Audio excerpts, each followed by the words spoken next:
Bismillahirrahmanirrahim. Assalamualaikum warahmatullahi wabarakatuh. Alhamdulillahirabbil alamin. Wa bihi nasta'inu ala umuri dunya waddin. Asyhadu an la ilaha illallah wahdahu la syarikalah wa asyhadu anna Muhammadan abduhu wa rasuluh wa huwal mab'uts rahmatan lil alamin.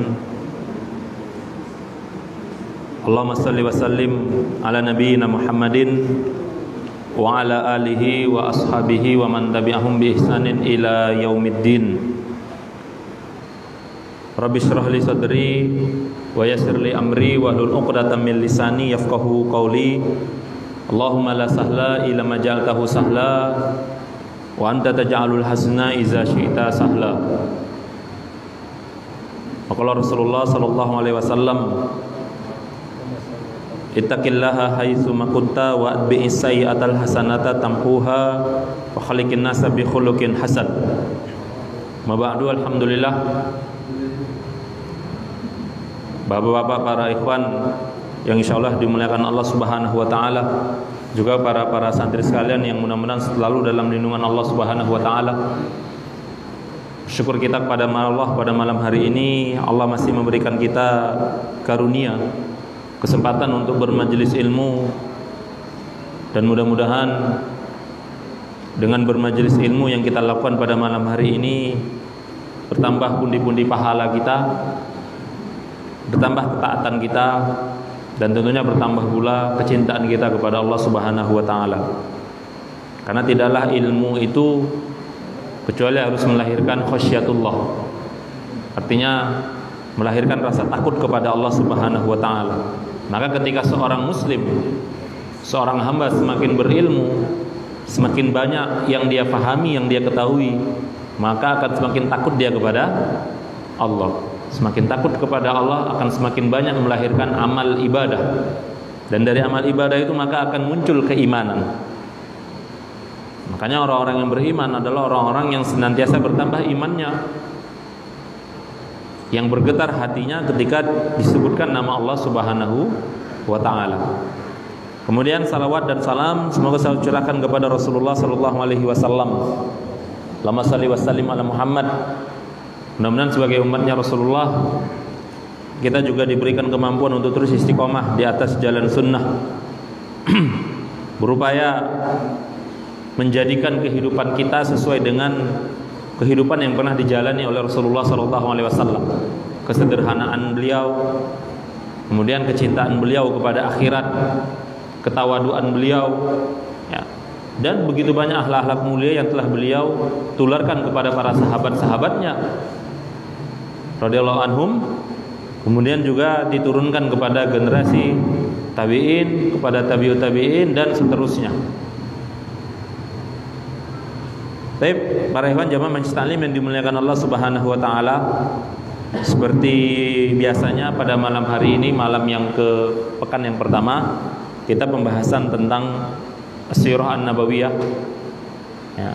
Dan pada malam hari ini kita masuk bab perang Hunain, Ghazwatu Hunain, yang mana pada pertemuan bulan lalu kita sudah membahas Fathu Mekah, pembebasan kota Mekah yang terjadi pada bulan Ramadan tahun 8 Hijriah. 10.000 pasukan muslimin dikomandoi langsung oleh Rasulullah sallallahu alaihi wasallam untuk kemudian membebaskan kota Mekah, menghancurkan sedikitnya lebih kurang 360 berhala yang berada di sekitar Ka'bah. Kemudian juga menghancurkan berhala-berhala besar yang berada di sekitar Mekah. Ada berhala Hubal, Uzza, Manat, ya. Maka mulailah pada saat itu bisa dikatakan dengan dikuasainya Mekah, maka era paganisme itu apa? Penyembahan berhala berakhir di Mekah pada masa itu, ya, berakhir. Dan ini merupakan kemenangan yang besar, sampai-sampai Allah turunkan surat An-Nasr. Dan di antara bentuk kemenangan itu adalah masuknya manusia ke dalam Islam berbondong-bondong. Iza ja'a nasrullahi wal fath Wa ra'aitan nasa yadkhuluna fi dinillahi afwaja fasabbih bihamdi rabbika wastaghfirhu innahu kana tawwaba. Luar biasa. Ya. Kaum yang dulu mengusir Rasulullah sallallahu alaihi wasallam, kaum yang dulu memusuhi Rasulullah sallallahu alaihi wasallam, bahkan berusaha untuk membunuh beliau. Namun pada akhirnya masuk Islam dikarenakan akhlak Rasulullah sallallahu alaihi wasallam. Ketika mereka sudah panik, cemas, khawatir akan nasib yang menimpa mereka, ketika mereka sudah tidak lagi berdaya di hadapan banyaknya pasukan muslimin dan mereka tidak bisa melawan, maka ternyata Rasulullah membebaskan mereka. Rasulullah mengatakan, pergilah kalian wa antum tulaqo, karena sesungguhnya kalian bebas. Ternyata mereka bukan malah keluar dari Mekah mempertahankan kejahiliahannya, tidak, justru mereka malah masuk Islam. Nah, namun tidak seluruhnya masuk Islam. Artinya di Mekah itu, di sekitaran Mekah, ya, di luar Mekah artinya, tapi masih di sekitaran Mekah, masih ada suku-suku bani-bani yang tetap dalam kemusyrikannya. Mereka merasa mereka itu belum tergoyahkan. Mereka merasa mereka itu belum begitu terancam dengan kehadiran Rasulullah dan kaum muslimin. Bahkan mereka masih terkesan menantang. Ada beberapa suku, namanya suku Bani Hawazin, kemudian ada Bani Sakif, kemudian nanti ada Bani Sa'ad bin Bakar dan bani-bani yang lain, yang kemudian mereka berkumpul, ya, dan dipimpin, dikomandoi oleh namanya Malik bin Auf untuk kemudian memerangi umat Islam, memerangi kaum muslimin, ya, memerangi kaum muslimin. Jumlah mereka cukup banyak, tapi yang jelas jumlah mereka tidak mengalahkan, tidak sebanding dengan jumlah pasukan yang diberangkatkan Rasulullah untuk menghadapi mereka. Inilah namanya perang Hunain nanti, ya. Jadi pelopornya dari Bani Hawazin dan Bani Sakif, pelopornya, kompornya gitu loh, yang dipimpin oleh Malik bin Auf. Maka mendengar informasi ini, ya, Rasulullah yang sudah berada 19 hari di Mekah, 19 dan beberapa katakan 16 hari, bulan Ramadan itu, ya, pertengahan bulan Ramadan. Maka pada tanggal 8 Syawal beliau memberangkatkan, sekaligus ikut serta di dalamnya 12.000 pasukan untuk menghadapi Bani Hawazin, Sakif dan CS tadi. 12.000. 10.000 itu berasal dari mana? Pasukan yang kemarin datang dari Madinah. 2.000 sisanya inilah dari yang baru-baru masuk Islam kemarin. Dan kebanyakan dari mereka itu Quraisy. Termasuk situ ada Abu Sufyan, ada nanti anaknya Yazid bin Abu Sufyan, ada nanti anaknya lagi Muawiyah bin Abi Sufyan, ya. Dan suku-suku Quraisy dan orang-orang Quraisy yang lain ada sekitar 2.000, sehingga 12.000 pasukan, ya, berangkat menuju Autos. Kenapa? Karena pasukan musuh tadi berangkat menuju Autos, namanya Autos. Autos ini tempat sekitar berjarak lebih kurang 10 mil, 16 kilometer dari Arafah. Berarti masih di sekitaran Mekah, tidak jauh dari Mekah. Ini bukan, tapi mereka bukan di Hunain. Ini Autos ini sebuah lembah di dekat Hunain, tapi belum sampai Hunainnya. Maka Hunain ini nama sebuah tempat, sebuah lembah, ya, nama sebuah lembah. Nah, ada yang lucu di sini.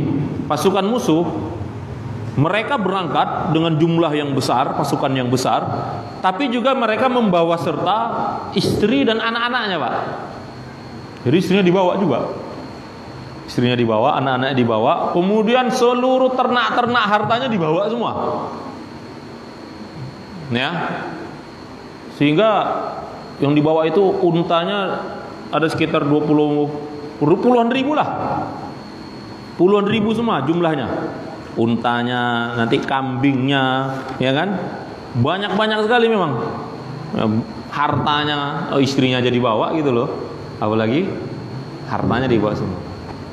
Nah, sehingga ketika dibawa semua, diperintahkan oleh siapa tadi komandonya? Pemimpinnya siapa? Malik bin Auf, ya. Ketika dibawa, maka ada seorang apa ya? Pensiunan lah bahasa kita, apa pensiun? Veteran ya, veteran perang ya. Dah tua. Dia dah tua. Kemudian mengkritik kebijakan Malik bin Auf dengan mengatakan, bagaimana mungkin ya engkau menyuruh untuk membawa seluruh anak-anak, istri, harta semuanya. Kenapa engkau lakukan itu? Kata Malik bin Auf, Pak, karena kita berperang untuk melindungi anak kita, istri kita, dan harta-harta kita. Jadi dibawa semua. Maka kata veteran perang tadi yang bernama Duraid bin As-Simmah, nama dia Duraid bin As-Simmah. Ini nama Duraid sini. Ada ya. Duraid seorang yang sudah tua tapi punya pengalaman dalam medan perang. Apa dia katakan? Sungguh kalau kalian menang, kalaupun kalian menang, maka yang bermanfaat itu hanya siapa? Para laki-laki yang berperang di medan perang. Artinya yang dipuji, yang disanjung itu ya para laki-laki. Tapi kalau kalian kalah, maka kalian membawa kebinasaan kepada seluruh anak, istri kalian, harta kalian. Kan gitu. Artinya ya kalaupun kalian menang, ya sudah, laki-lakinya yang memenangkan peperangan. Tapi kalau kalian kalah, kekalahannya lebih fatal. Karena anaknya, istrinya ikut semua. Ternak-ternaknya dibawa semua, Pak. Tapi oleh Malik bin Auf ini dia nggak diterima kritikannya. Ya, dia nggak menerima dan tetap menjalankan strategi yang menurut dia mantap. Ya, sehingga Duraid As-Simmah tadi kemudian bersyair ya. Artinya syairnya itu mengeluhkan sikap Malik bin Auf. Ya, kemudian dia mengeluhkan kenapa dia sudah menjadi orang tua yang kemudian tidak memiliki upaya untuk menghentikan apa yang dilakukan oleh Malik bin Auf. Tapi dia ikut juga. Dia tetap ikut Duraid bin As-Simmah tadi. Nah itu. Nah kemudian ada laporan dari mata-mata musuh maupun mata-mata Rasulullah. Ya Rasulullah mengutus seorang mata-mata dari pasukan muslimin namanya Abu Hadrat Al-Aslami. Ya, disuruh untuk menyusup ke dalam pasukan musuh, kemudian mencari informasi. Maka dilaporkanlah informasinya. Ya, artinya tidak ada dalam kitab sirah tidak dijelaskan, tidak disebutkan berapa jumlah pasukan musuh. Ya, tidak disebutkan. Hanya saja yang disebutkan itu adalah jumlah pasukan muslimin yang berjumlah 12.000. Dan ini adalah jumlah pasukan terbanyak di masa Rasulullah SAW. Nah, maka nanti ada kejadian, ada peristiwa di perang Hunain ini yang kemudian memberikan pelajaran kepada kaum muslimin sampai hari ini. Nah ini saling saling mengirim mata-mata dan mata-mata itu saling mengirimkan informasi. Yang lucunya ketika dikirim mata-mata dari musuh untuk memata-matai pasukan Rasulullah, ya, mata-mata dari pasukan musuh ini jasusnya mereka bingung. Mereka dikirim bukan satu orang, ada beberapa orang yang dikirim. Tapi ketika kembali informasinya beda-beda. Tidak ada yang bisa memberikan kejelasan jumlah pasukan. Ya, ada yang bilang jumlahnya sekian, ini sekian. Ada yang bilang mereka semuanya pasukan berbaju putih berkuda. Siapa itu, Pak? Yang dilihat itu siapa berarti? Kalau ada berkuda berbaju putih semua, malaikat. Dan memang Allah turunkan malaikat di perang Hunain, pasukan dari kalangan malaikat, bantuan. Ya. Jadi mereka nggak jelas informasinya, nggak jelas. Nah memang kalau kita ketika seorang mujahid itu kalau perang, dia nggak nampak malaikat, bantuan itu dia nggak nampak. Yang nampak siapa? Musuh.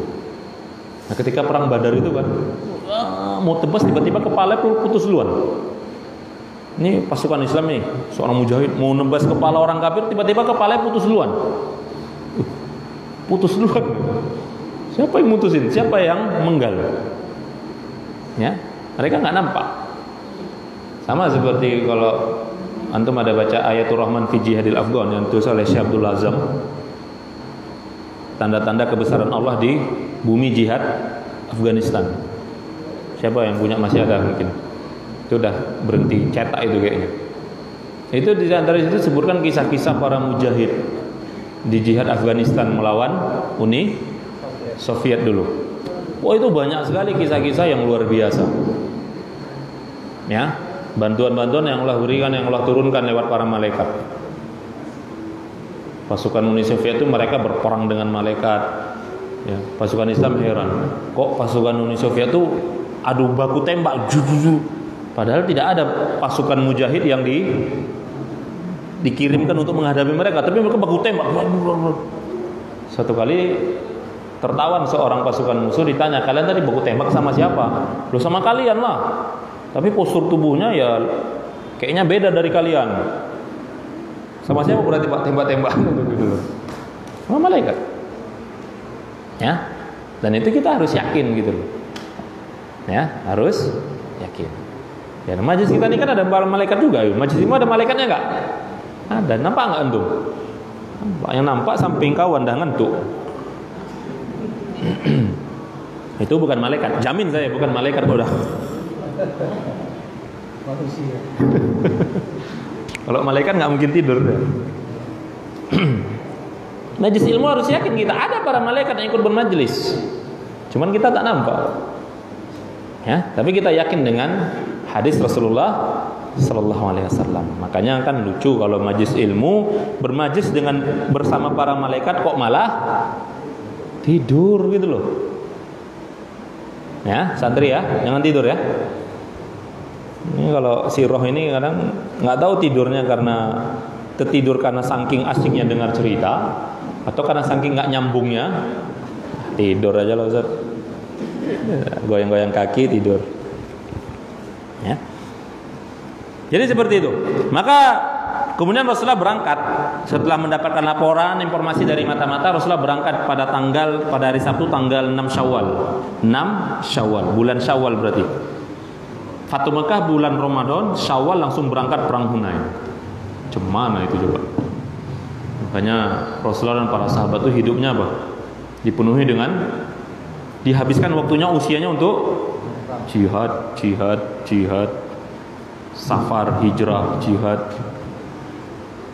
Insyaallah. Ya, luar biasa. Padahal kalau kita lihat Utsman bin Affan, sahabat-sahabat yang kaya raya itu Pak, hartanya banyak ya. Padahal kalau kita lihat Rasulullah itu kayaknya jihad.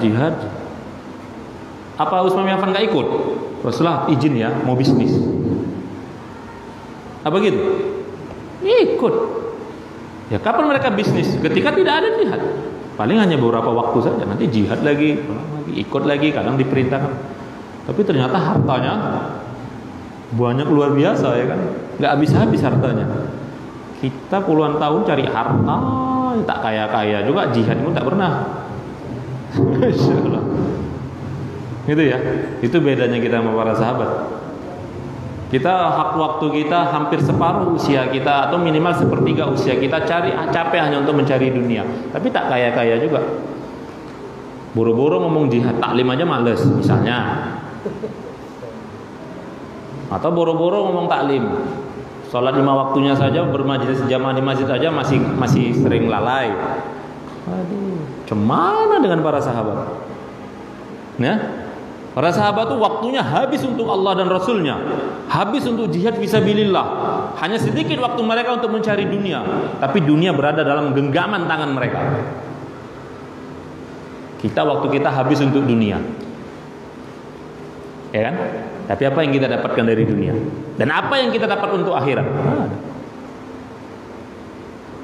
Tak ada. Luar biasa. Maka jadikan dunia ini sebagai jembatan. Ya. Jangan pedulikan apapun kondisi kita. Jangan peduli apapun keadaan kita. Yang harus kita khawatirkan apa? Apa yang sudah saya siapkan untuk bertemu dengan Allah? Apa yang sudah saya persiapkan untuk nanti mempertanggungjawabkan usia saya di hadapan Allah Subhanahu wa taala. Tidak akan bergeser kaki seorang hamba sampai tanya 4 hal, ya kan? Usianya, ilmunya, hartanya. Apa lagi? Jasadnya. Jasad kita capek untuk apa nih, Pak? Capek untuk ibadah atau capek untuk cari nafkah? Capek untuk cari duit? Capek untuk dunia? Kan gitu. Harta kita habis untuk agama Allah atau habis untuk perut kita, untuk syahwat kita? Ilmu kita bermanfaat atau tidak? Usia kita bermanfaat untuk agama Allah atau tidak? Itu nanti akan ditanya oleh Allah Subhanahu wa taala. Ya. Nah, jadi itu bedanya kita dengan para sahabat. Dengan Rasulullah. Kalau Rasulullah sedikit, pernah saya sampaikan, Rasulullah itu sedikit tidur, kita sedikit-sedikit tidur. Rasulullah sedikit makan, kita sedikit-sedikit makan. Beda sedikit aja sama Rasulullah. Maka berangkat Rasulullah di tanggal 6 Syawal. Kalau 6 Syawal, kalau kita 6 Syawal masih ngabisin kue raya, ya kan? Masih enak di kampung mudik. Para sahabat Ramadan Syawal perang, Ramadan Syawal perang, Ramadan Syawal jihad. Kapan mudiknya?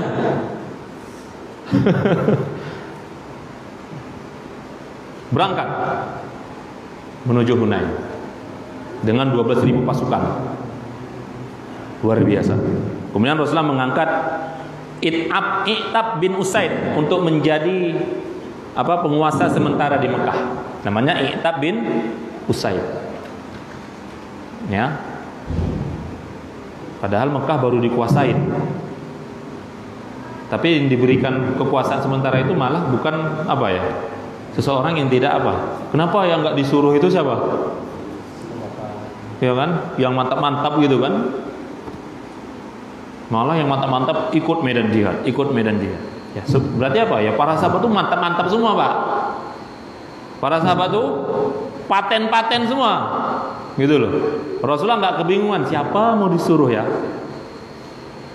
Kan gitu. Siapa mau disuruh? Saya dulu pernah terpikir, kalau berangkat jihad Rasulullah yang diamanahkan Madinah ini, Madinah ditinggalkan, siapa yang diangkat jadi apanya sementaranya? Abdullah bin Umi Maktum. Abdullah bin Maktum itu bagaimana? Buta. Padahal kan penguasa pemimpin itu tak boleh buta. Tapi karena maslahat ini jihad, perlu kekuatan, perlu kecerdasan untuk memenangkan perang. Ini bukti bahwasanya Rasulullah kalau jihad itu maksimal. Bukan udah kita jihad aja menang kalah belakangan. Bagaimana berusaha untuk menang, seluruh potensi diarahkan. Sampai di pala-pala udah lah nggak apa-apa, di Madinah diserahkan kepada Abdullah bin Umi Maktum. Tapi bukan berarti pasrah, bukan. Itu bukti para sahabat itu luar biasa. Apa kehebatan Abdullah bin Umi Maktum? Ya Rasulullah, saya buta, saya nggak nampak, nggak ada nuntun saya ke masjid sholat berjamaah. Boleh nggak saya nggak sholat berjamaah? Oh boleh. Tunggu. Dengar azan, dengar, nggak jadi, datangi. Ya udah datangi, nggak kemudian protes. Kok gitu Rasul? Tadi kan udah boleh. Itulah nilai Abdullah bin Umi Maktum. Itu nilai Abdullah bin Maktum. Nilai kita bagaimana? Nilai Abdullah bin Maktum yang seorang sahabat yang buta seperti itu nilainya. Sudah dikasih izin, ternyata dengar azan jawab, nggak jadi dikasih izin. Ya sudah, sami'na wa ata'na. Itu nilai dari sisi Allah. Nilai kita bagaimana? Mungkin seandainya pun Pak, kalaupun kita murni, kita utuh, nggak buta seperti Abdullah bin Maktum, kalau hidup kita zaman Rasul akan jadikan kita sebagai pemimpin sementara atas Madinah. Begitu banyak alasan yang diberikan. Ya. Baperan, bahasa saya itu baperan gitu loh. Insyaallah. Maka berangkat 12.000 pasukan.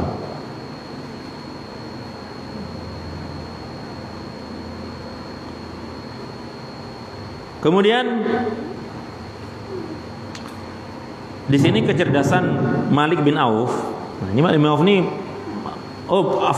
ketika dalam perjalanan menuju Hunain, di sini ada peristiwa orang-orang yang baru masuk Islam, pasukan yang baru masuk Islam, pasukan Muslim, itu mereka melewati satu pohon namanya Zatu Anwat. Dulu ketika masih jahiliyah, pohon ini mereka jadikan sebagai tempat keramat. Jadi kalau mau perang, senjatanya digantungan di situ dengan beranggapan biar senjatanya nanti makin sakti. Nah, jadi dianggap tempat keramat, dia disembah juga pohon itu. Ya namanya baru masuk Islam kan, masih ada sisa-sisa jahiliyah itu, masih mereka kan baru masuk Islam, wajar gitu. Jadi nggak boleh orang baru masuk Islam itu kemudian tiba-tiba ngomong satu hal yang menyeleweng langsung antum tepuk gitu loh, pok gitu loh, nggak boleh, haram. Ya, jadi kasih tahu aja baik-baik. Apalagi sampai mungkin melakukan suatu tindak kekafiran, nggak kemudian langsung dikafirkan, nggak bisa. Dalilnya apa ini?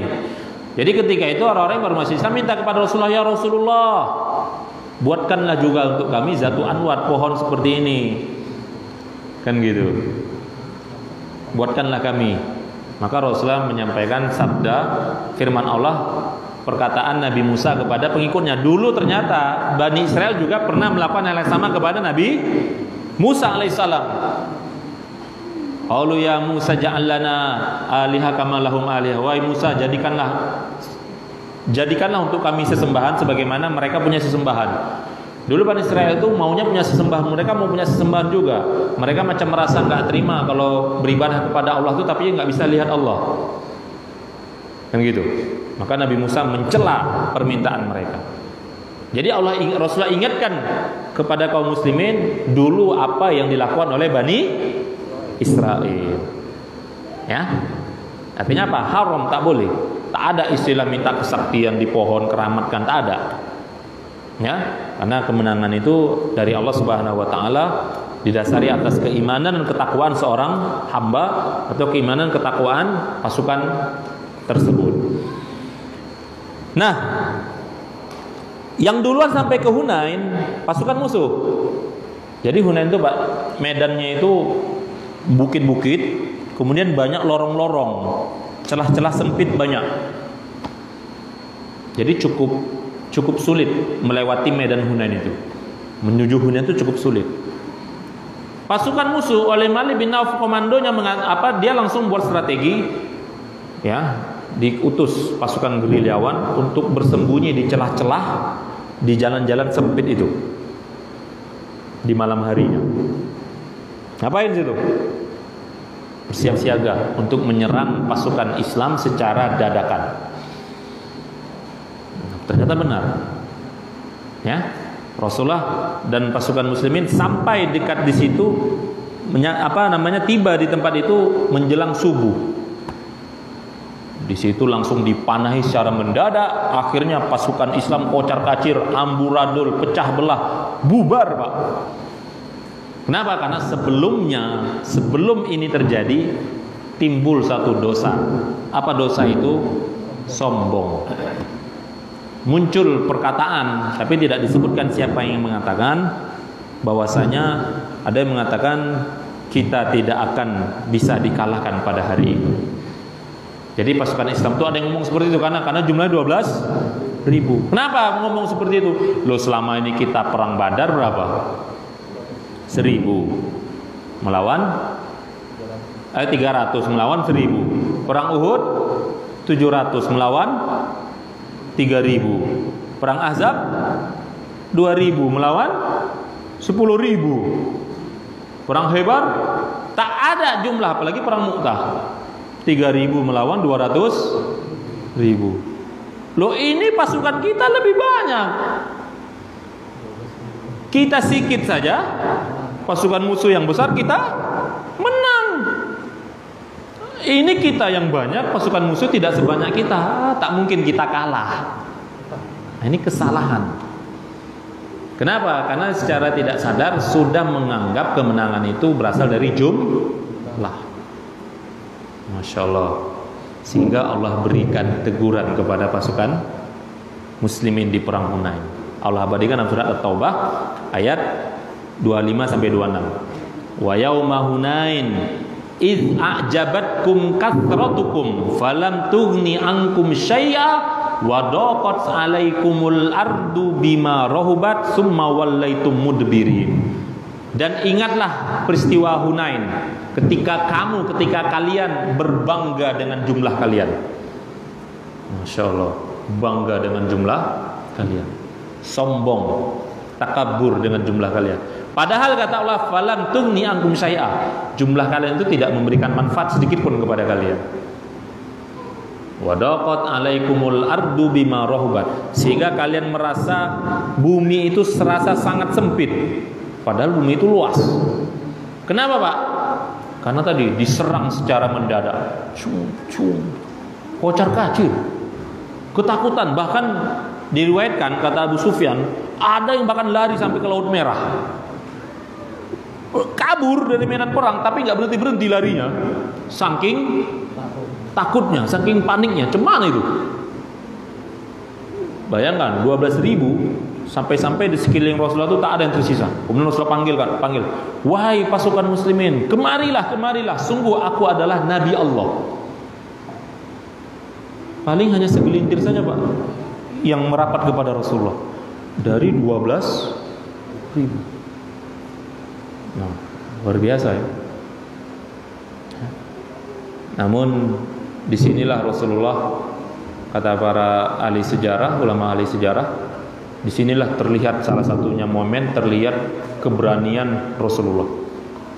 Beliau naik keledai pada saat itu, nunggang keledai, maka beliau maju dengan keledai itu mau membabat musuh.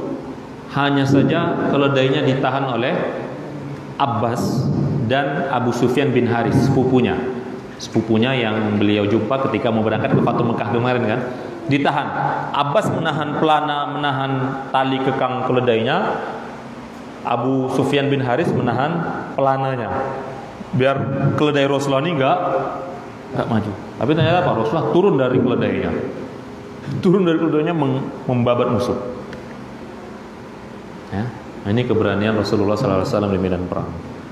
Jadi enggak kemudian pasukan sudah bubar, pemimpin pasrah atau kabur. Wah, ikut kabur. Tidak ada pasukan lagi, kabur. Rasulullah justru. Kemudian Abbas berteriak. Ya, Abbas berteriak, apa teriakan Abbas? Wahai orang-orang yang telah berjanji membaiat Rasulullah di bawah pohon. Ingat baiat apa namanya? Baiat sumpah mati. Yang kemarin sumpah mati menjelang masuk Mekah, baiatul Ridwan. 10.000 pasukan tuh baiat semua, siap mati. Membela siapa? Utsman bin Affan yang diisukan dibunuh di dalam Mekah, padahal enggak. Mereka sudah baiat. Tapi kenapa ketika berangkat Hunain kok malah bubar? Ketika mendengar teriakan Abbas, dikatakan seakan-akan seekor induk sapi yang mendengar ringkihan anaknya. Saya nggak pernah tahu, saya tukang ternak sapi sini. Induk sapi kalau dengar anaknya ngeringkih gimana? Ekspresi induk sapi itu gimana? Mendatangi ya? Artinya apa? Mendengar itu langsung mendekati Rasulullah, mendekati suara Abbas. Yang si Abbas ketika itu dekat Rasulullah. Akhirnya terkumpul beberapa ratus orang. Kembali berkumpul, kembali bersatu lagi, kembali tersusun, kembali rapi lagi. Kemudian membalikkan keadaan. Artinya apa? Memukul balik. Yang tadinya pasukan Islam cerai-berai, bahkan ada yang lari sampai ke Laut Merah, lari dari medan perang, dosa besar ya. Firar minal harbi, lari dari medan perang itu dosa besar, nggak boleh. Termasuk dari 7 dosa yang membinasakan. Kapan boleh lari? Ya, ketika 2, mundur untuk bergabung dengan pasukan lain, mundur untuk mengatur siasat yang baru. Lari kabur ke rumah nggak boleh. Ya, kecuali pasukannya memang tidak berimbang sekali. Seperti perang Mu'tah kan? Perang Mu'tah itu kan ketika Khalid berhasil menyelamatkan 3.000 pasukan, ada sebagian sahabat yang membuli. Kok lari? Apa lo? Tapi Rasulullah benarkan perbuatan Khalid. Karena kan itu Pak, hakikatnya lari ya, mundur teratur, lama-lama udah pulang menyelamatkan diri. Karena nggak berimbang. Jadi kalau jumlah pasukan memang nggak berimbang, nggak apa-apa lari. Tapi kalau berimbang, haram lari. Minimal berapa? 1/2. Maksimal 1/2.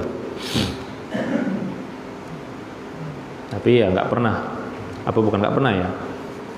Dalam sejarah Rasulullah itu tak ada yang lari. Pasukan tuh lari semua, nggak ada. Nah, yang perang Hunain ini karena kocar-kacir tadi, kocar-kacir lari kemana-mana. Nah, kemudian kembali berkumpul dan bisa membalikkan keadaan. Akhirnya pasukan musuh kalah. Dicatat sekitar 70 orang yang terbunuh. Termasuk yang terbunuh siapa? Veteran perang tadi. Siapa namanya tadi? Siapa namanya? Duraid bin As-Simmah. Sisanya kemana? Ya jelas istrinya tinggal semua lah Pak. Harta-hartanya tinggal semua. Jadi ghanimah. Pasukannya lari ke 3 tempat. Ke Taif, ke Nakhlah, ke Autos. Pasukan musuh. Termasuk pemimpinnya Malik bin Auf tadi larinya kemana? Taif. Ke Taif. Maka Rasulullah pun mengirim pasukan, membagi 3 pasukan untuk mengejar, nyisir habis pasukan yang kabur dari. Ada yang ke Autos, ada yang ke Nakhlah, dan ada yang ke Taif. Yang ke Taif Rasulullah sendiri yang mimpin. Kenapa? Karena disitulah lari pemimpinnya Malik bin Auf.